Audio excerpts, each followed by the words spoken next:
Pumalo sa mahigit 2 bilyon na ang kabuuang pinsala sa agrikultura dulot ng matinding taginit. Kabilang rito ang mga taniman sa iba't ibang reyon. Yan ang ulat ni Clazel Pardilla. Mula 1.75 billion pesos na karaang buwan, tumuntong na sa 2.63 billion pesos ang halaga ng pinsala sa agrikultura dulot ng El Nino. Ayon sa Department of Agriculture, pinakanasalanta ang mga palayan, maisan at ilang taniman ng gulay sa Mimaropa, Central Luzon, Calabarzon at 7 pang rehiyon sa Pilipinas. Pero pagtitiyak ng DA, hindi pa rin siya ganun kalaki in terms of total area kasi yung area natin na planted sa rice is almost 1 million hectares.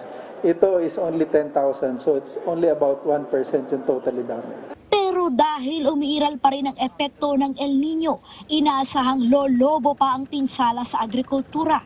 Tataas pa yung to be honest, pataas pa yung, we are at the height of El Nino now.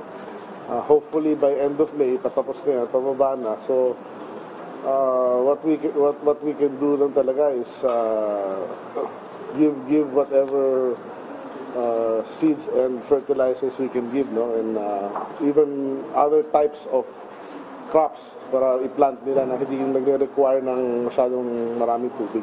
Alinsunod sa direktiba ni Pangulong Ferdinand R. Marcos Jr. na tulungan ang mga magsasaka, higit 1 bilyong pisong halaga na ng ayuda ang naipamahagi ng DA sa mga apektadong magsasaka, gaya ng binhi, pataba, patubig, pautang at insurance.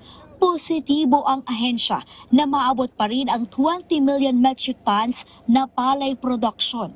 Batay sa Philippine Statistics Authority, bahagyang sumigla sa 4.8 million metric tons ang ani sa unang quarter ng 2024. Pinag-aaralan ng itaas ang buying price ng National Food Authority sa binibiling palay sa mga magsasaka upang mas lumaki ang buffer stock ng bigas sa panahon ng kalamidad. Nasa 19 hanggang 23 pesos ang procurement price mula sa mga magsasaka, pero umaabot hanggang 30 pesos ang bili ng mga trader. Sa price monitoring ng DA, naglalaro sa 48 hanggang 66 pesos ang kada kilo ng lokal na bigas. We expect na hopefully pababayan by the second half of this year. But as of the moment, since nandiyan yung lingering effects ng El Nino, I don't think bababa pa nga as of the moment. Clazel Pardilla para sa Pambansang TV sa Bagong Pilipinas.